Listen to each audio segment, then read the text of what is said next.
So this is Sundays with Sarah. It seems to always fall on a holiday. I don't know if that's good or bad. Both? Maybe both. Not sure. But anyway, it's gross in Chicago today. But that's not gonna stop me from showing you how to make something I like to call Mini DIY Frittatas. DIY is do it yourself. And I'm pretty sure you're doing it yourself with a lot of things right now. So I'm just gonna add to all the stuff that you're already doing. What's great about this recipe though is that it's easy. So what's funny is I went to culinary school, right? I paid a lot of money for it, which you all know. And a lot of the stuff I show you doesn't really require a lot of culinary skill. But that's not to say that you can't learn a few things from what I'm gonna do. So let's get cooking, as Jim Gaffigan would say. All right, so like I said, Mini DIY Frittatas. These are cool because what happens is you can customize them however you like. So for example, I'll give you my kitchen as an example. In my refrigerator, I had some spinach, I had some roasted red peppers, some feta cheese, tomatoes, red onion, and so I'm just gonna use those as my fillers. Now, if you have bacon, if you have ham, if you have potatoes, if you have broccoli, whatever, I don't care what you have, write it down there. Text me, do you have, Sarah, I have this. Caramelized onions, I don't know what you have in there, probably something delicious. You can put these in your DIY frittatas.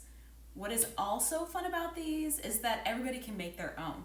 So I don't know about in your house, but in my house, we don't all like the same flavors. We don't. And that's okay.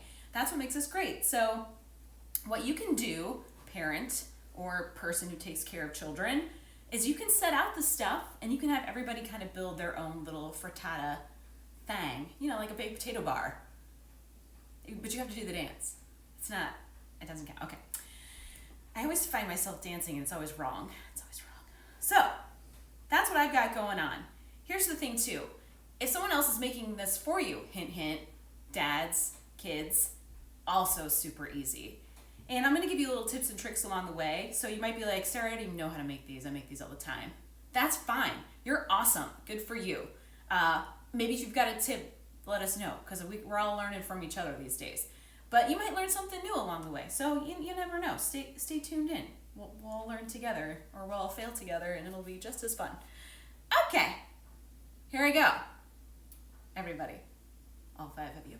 Okay, first off, what you're going to need to do is find a pan. Looks like this. This is called a muffin tin. Have you seen one? I'm sure you have.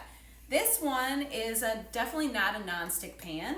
So if you have a pan that looks like this, if you need a second to go find your muffin pan, like dust it off, you might need to wash it too. Mom, when he said pan, it should have been like that guy who says, let's get cooking. Usually it's like, and it's like pan. Jim Gaffigan. We love Jim Gaffigan. Let's get cooking. You got to check it out if you don't see it. If you haven't seen it already, he is hilarious. I don't have all those cool bells and whistles.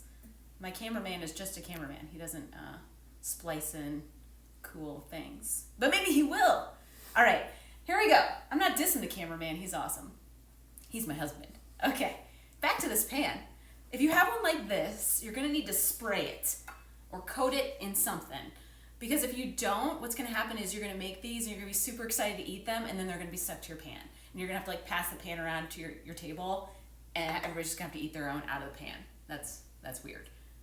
Although maybe that could be kind of fun. That's communal. Okay, went too far. Spray it really, really well is my point. Otherwise, they're going to stick to your pan. Now, if y'all super fancy, you have this thing. It's called a silicone.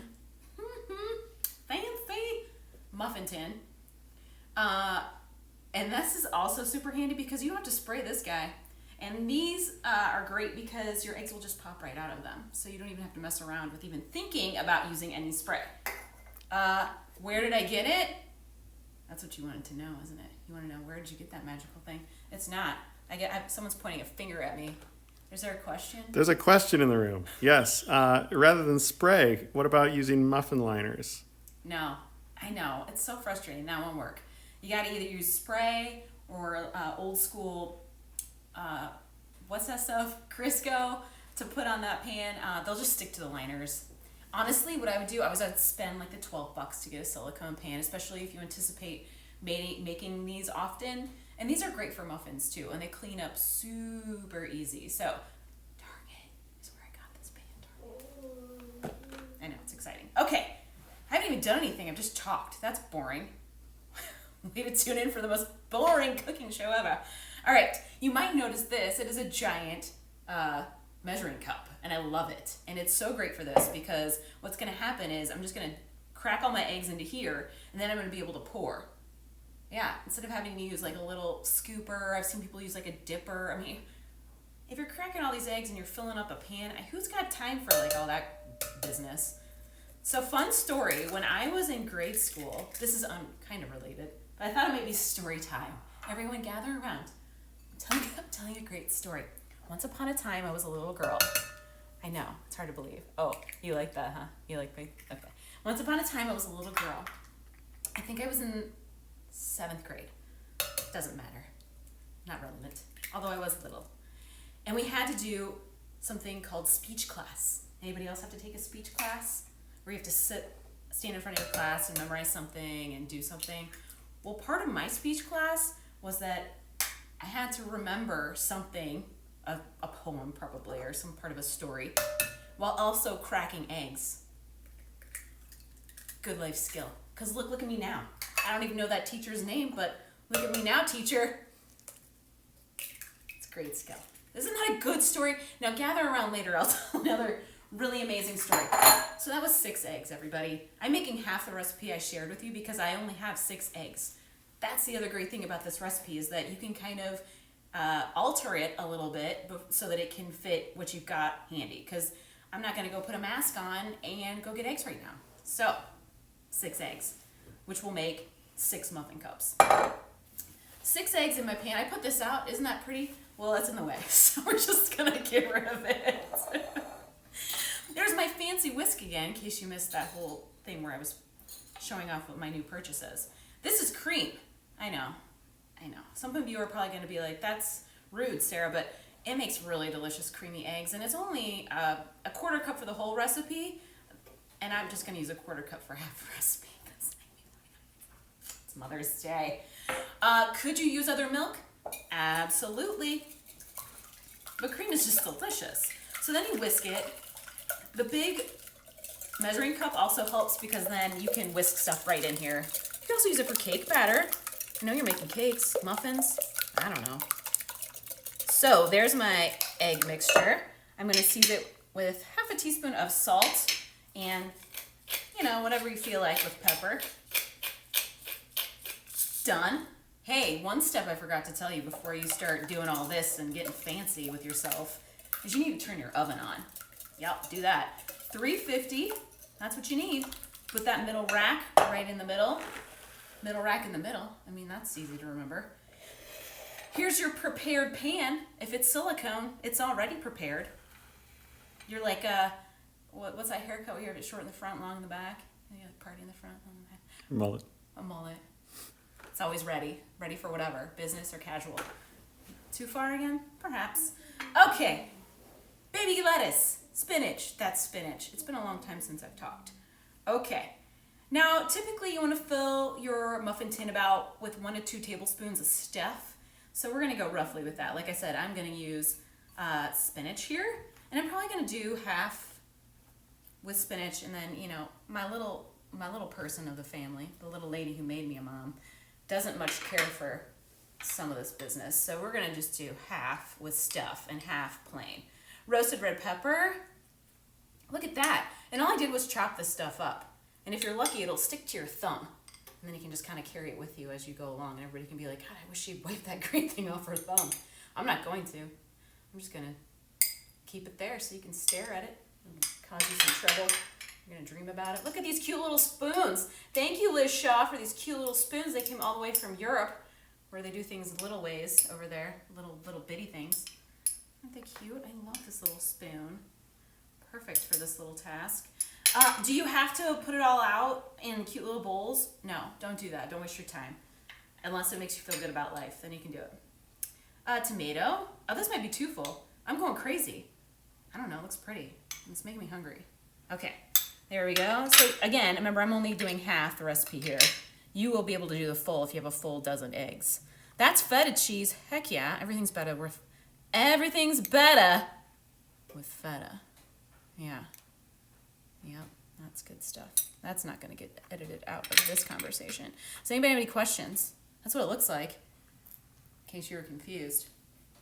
I'm just getting the extra little bits of onion out of there. All right. That was hard. Look, I took the green thing off my thumb. Even I couldn't stand it. That's kind of... You can only go so long. All right. That goes in the sink. Make sure you're working out or you're not going to be able to pick up this big behemoth measuring cup. I'll try to light the light in here. Make sure you get this pour shot. It's going to be real epic here. Yeah. Ooh. It's slow motion. Oh, bubbly. Oh, the bubble. It did it on its own. Did you see that bubble action? That's good stuff. All right, guys. I hope you're getting the feel of how magnificent this is. Okay. Oh, yeah. Look at that. So you're going to fill it about, you'll notice I'm not filling it all the way full, about 2/3. You could fill it all the way full. It's just going to kind of pop out over your stuff, and that just might cause you more angst than is necessary. So why do that to yourself? I say don't do that to yourself. And you know what? It's just like muffins or anything else. If you got a little bit of extra batter, just go around and go back. You know, no one's perfect. I don't think. I've never met someone who's perfect. Except for my husband. He's perfect. Or Jesus and God, they're the most perfectest. Well done. Guess who's going straight to heaven? Okay. So when those are done, you can just make half too, by the way. It's all good. If you want, sometimes some people put a little bit of water in here and that just sort of helps kind of everything even out a little bit while it's baking. So you're just going to take your little guy. I call everything guy. I'm not sure why that is. Don't look at my oven. It's so scary. These are going in. Everybody loves the put it in the oven squat shot. That's a good one. Set your timer. 20 minutes, y'all. Now it's Paula Bean up in here. And then when you're done, they'll come out on a little plate. All ready for you to eat. Ta-da! Ah, ooh, yeah. So that's it. I mean, whatever. It's not that great. But it's delicious. And here's the other thing. I basically just used the same stuff, but I made these earlier so I could show you. Wasn't that nice of me? I used 3 eggs. So here's the deal. Like I was saying before, these are great the day of. They're fantastic. But here's the cool thing. They are also delicious months from now. Fantastic, right? Let them cool. Put them in a freezer bag and then shove them in your freezer. Make sure you label and date them. And then you can pull them out when you want them. You can eat them just like this. Or if you're a carb addict like me, you will put them between on toast. I do this a lot, like patty cake. Like I don't know, toast or an English muffin. You can roll that up in a tortilla. I mean, the options are endless. So and the additions are endless too, which is super fun. So thanks for joining me. This was a brunchy version of Sundays with Sarah at 4:15. Anybody have any great questions? You guys are quiet. Or maybe you're talking and I don't know. Or maybe no one's here. And that's okay. All right, guys. Thank you for tuning in today. To all you mamas, my mama, my grandmama, who's probably not watching, but whatever. Have an awesome Mother's Day. We love you so much. We love all that you do and all that you are. And you guys, come back next Sunday. And I'll probably have a random video about who cares this week. So make sure you tune in for that. All right. Check you later.